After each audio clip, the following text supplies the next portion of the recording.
In the Capital News tonight, Tanzania attains middle income status before the 2025 targets. Attained and Chadema contest for the presidential race in Zanzibar.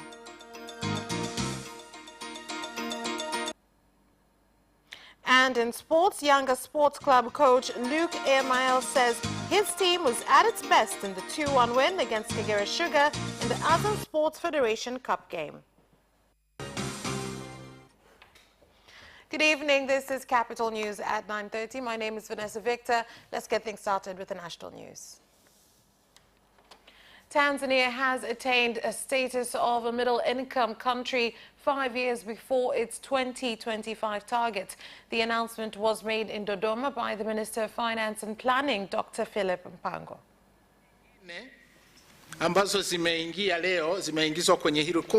Additional countries that have entered in this group in the world are Algeria, Sri Lanka, Benin, and Nepal. In Africa, this group has 22 countries, which is Angola, Algeria, Kenya, Benin, Senegal, Lesotho, Tanzania, Cameroon, Tunisia, Comoro, Congo, Ivory Coast, Morocco, Djibouti, Egypt, Zambia, Nigeria, Zimbabwe, Ghana, and Cape Verde. I would like to commend our President, Dr. John Pombe Magufuli, for his efforts in growing our economy, which has enabled Tanzania to enter the group of middle-income countries 5 years early. And two more opposition parties, Attained and Chadema, have announced that they will put forward candidates for the presidential position in the upcoming general elections in Zanzibar.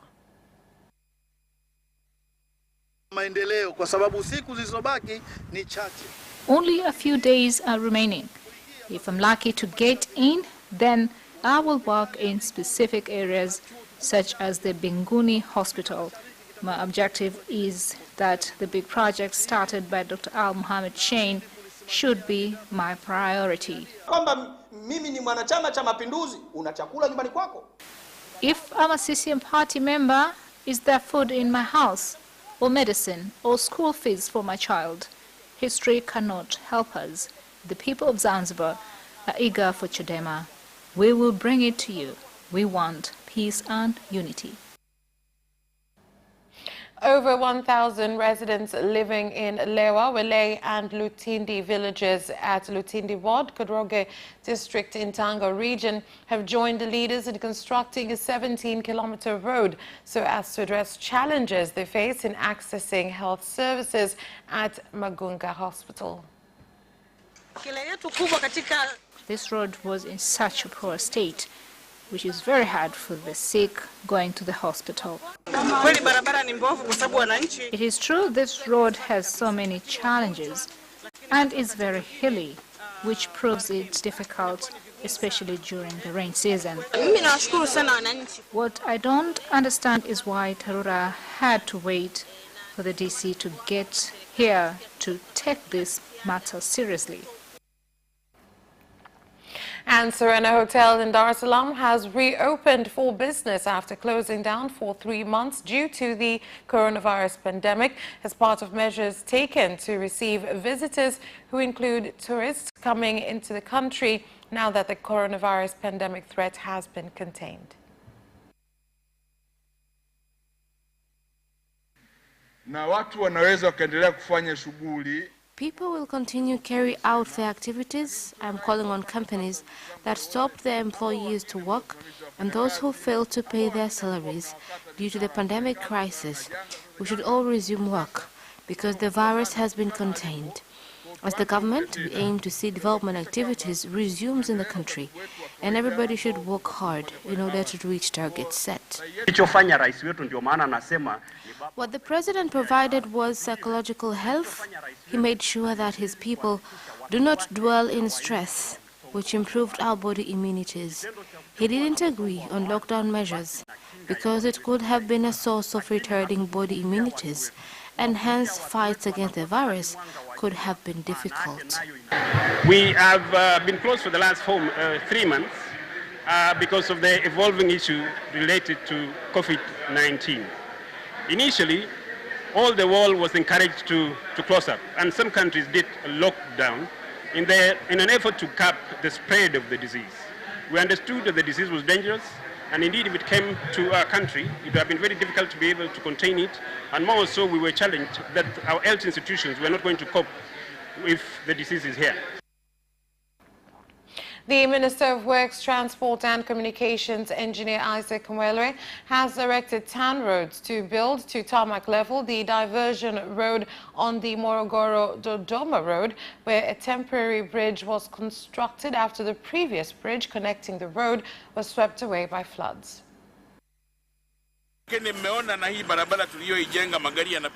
This road is dusty, although at night it is not that much. But if it stays like this, then it could lead to another accident. So we've agreed that from today, TAN Road manager is going to be on site, so this section could be tarmacked. I've received instructions that the diversion should be tarmacked to reduce dust, which is dangerous, but that we must continue with the construction of the new bridge. We ask the government to help us construct the new bridge because there is too much dust caused by vehicles coming in and out of here.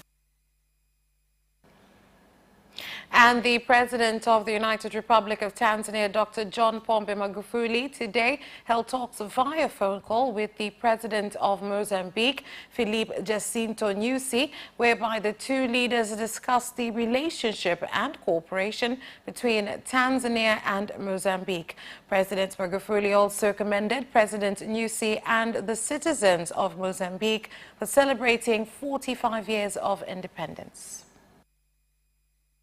A few days after the Ministry of Energy rejected a request from Geita Gold Mine GGM to be given 18 months to build an electricity receiving center, the Ministry of Minerals has supported the statement and directed the mine to start implementing the government's directive.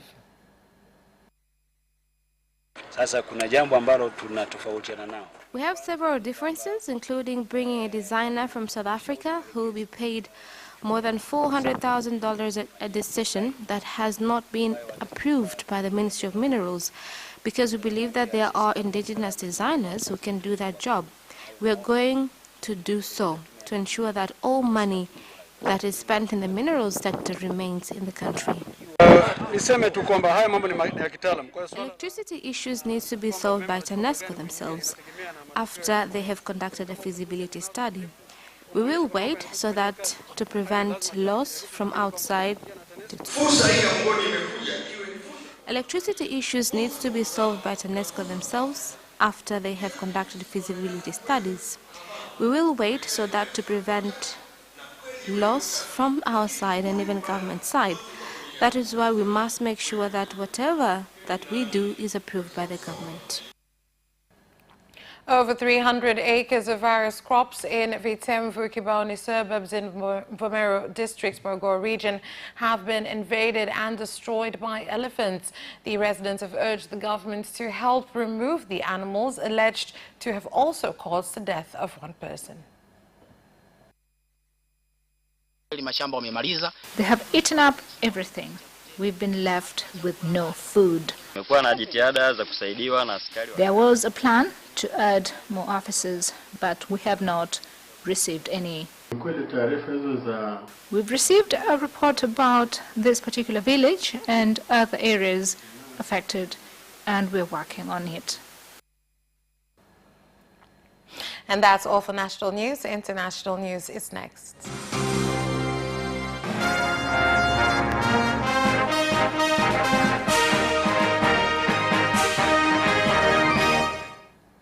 In international news, 307 more people have tested positive for coronavirus in Kenya, bringing the total to 6,673.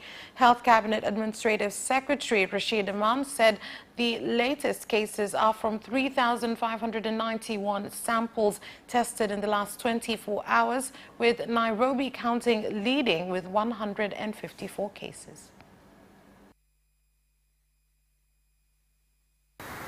Today we have recorded the highest number of positive cases since the pandemic struck in our country.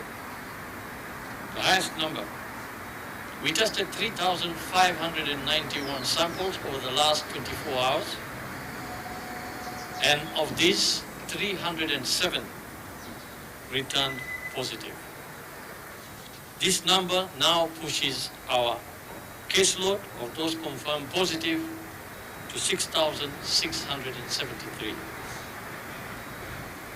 Out of a sample size of 173,355 that we have tested thus far.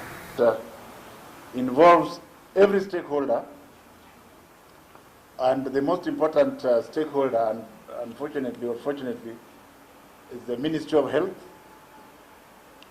represented here by Dr. Umbajo, and by extension, Dr. Mwachonda, who represents the union. We know that we have said in the past that they have produced a certain protocol that we must all comply with. And today, we started with many options, and we have kept on narrowing the options.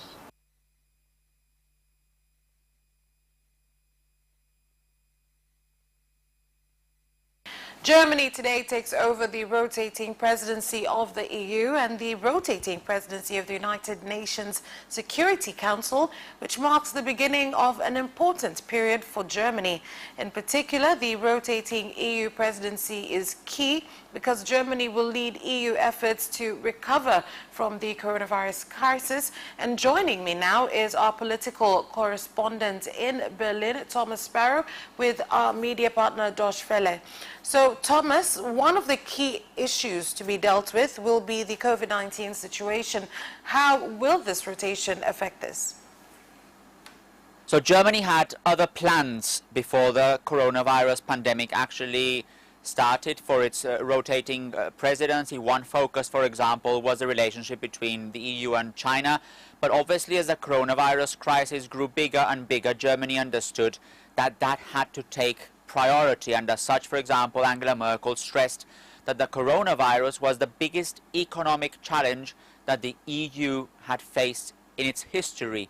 So you can just imagine what a challenge it is now for the EU and what a challenge it is now for Germany to lead that recovery, that economic recovery, in particular when it comes to that billion, sort of 750 billion EU recovery fund that is being discussed among European leaders to try and make sure that the EU can recover appropriately from an economic standpoint when it comes to the coronavirus pandemic. This is still not decided on. This is something that's being discussed. There are countries that are against the idea, or that are at least skeptical of this proposal by Germany and France, but it will be certainly one of the key elements of the next 6 months when Germany will be in charge of the EU presidency, this rotating presidency. It's not the only topic, by the way. There are other issues as well at stake. One of them, for example, Brexit. As you know, the discussions on the future relationship between the UK and the EU will be very important in the next 6 months. They have to be decided on, and as such, Germany will also have obviously an eye on those negotiations. So you can clearly see two very big topics, and these are not the only ones that Germany will be leading in the next 6 months as it leads the EU in that rotating presidency. In addition, you mentioned as well, Germany for the next month is leading the Security Council, and there again there will be issues that Germany will be focusing on, that key idea of multilateralism, one that Germany wants to present in international forums when it is leading in particular those forums. So speaking of the Brexit negotiations, let's say specifically because it is one of the major things, it is also still in play. What does this mean for the future of the EU and the UK, especially if we consider this coronavirus pandemic that seems to have turned everything over on its head? That's correct. Basically, before the coronavirus pandemic, we were talking about Brexit non-stop, or at least it was one of those topics that was always present. And with the coronavirus pandemic, Brexit in a way was sort of shoved aside for a little bit. That doesn't mean that it doesn't remain an important issue. In fact, it is one that is a very important issue. You tend to forget, with all the Brexit chaos, with all those long Brexit negotiations, with all those difficult agreements, that this is actually the first time that a country decides to leave the European Union. The European Union was a project that was built on growing, on bringing other countries to the European Union, and this marks obviously a radical difference for the EU project as a whole, and that is something that will leave a mark for a very long time on the EU, and that's why it's also important to decide on that future relationship. The UK left the European Union in January, and there is a sort of transition period until the end of the year, but once this transition period ends, then that future relationship, and we're talking not only about political relationship but also about economic relationship, that has to stand. And that's why it's so important now to decide on exactly what the conditions will be from the EU, from the UK, to try and make sure that that relationship, that future relationship, is as good as possible for both sides. It is very difficult because the issues at stake are very big, and both parts are adamant that some rules cannot be broken, or at least that some rules have to be respected. And as such, in the next 6 months, what we can see that will be happening is basically very, very intense negotiations on what that future relationship could look like. Now, very quickly, because we are quite short on time, how could this possibly impact Chancellor Angela Merkel as she prepares to leave power? It's all about her legacy as well. She knows that clearly, and this is also an opportunity for her not only to present sort of big goals, but to act on those goals. If she manages to lead those two issues, if she manages to bring some results, that will certainly impact her legacy once she leaves office here in Berlin. Well, thank you very much, Thomas, on that insight. Until next time. And that special report ends our international news. We'll be back with business news after this short break.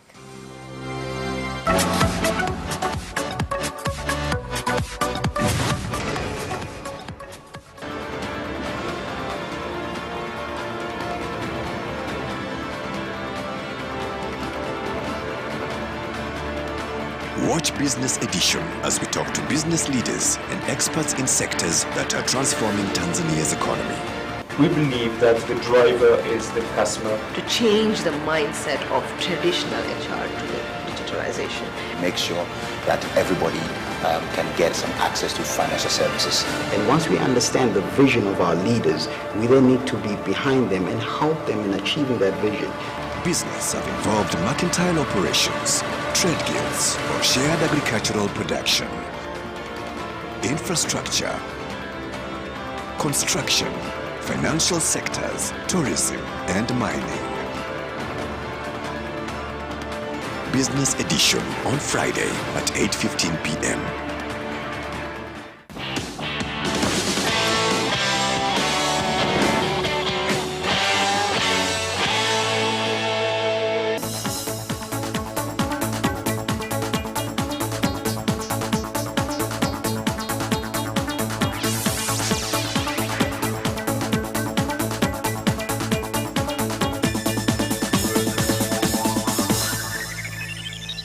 Welcome back, and now in business news.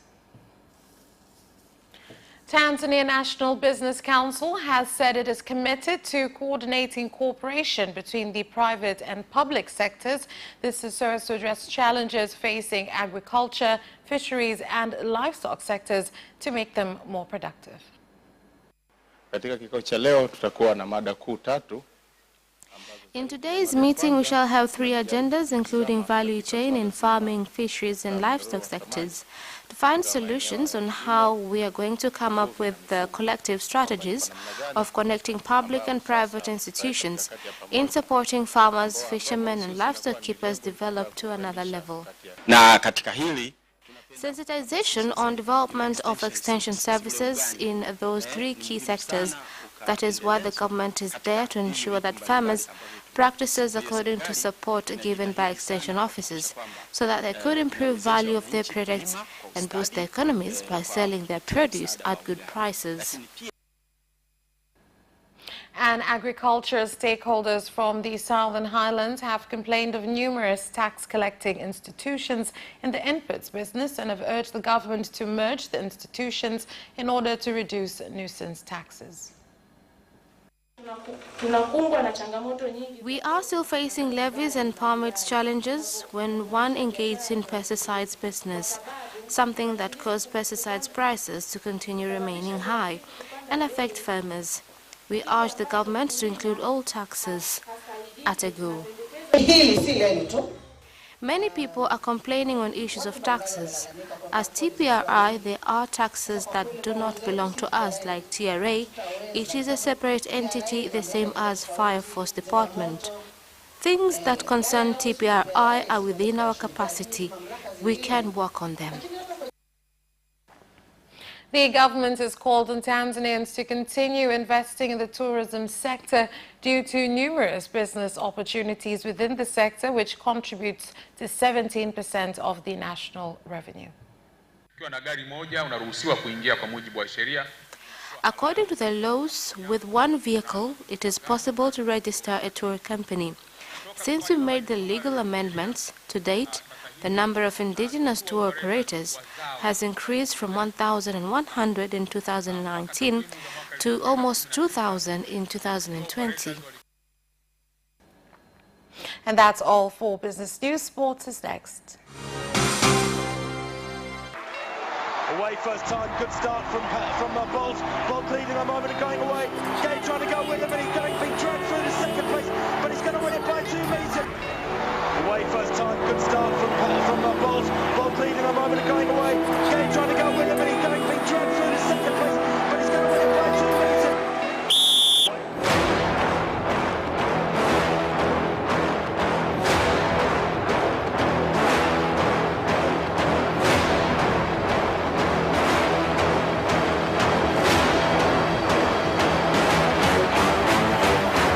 Opposition, Joaquinho, he did lose to Len.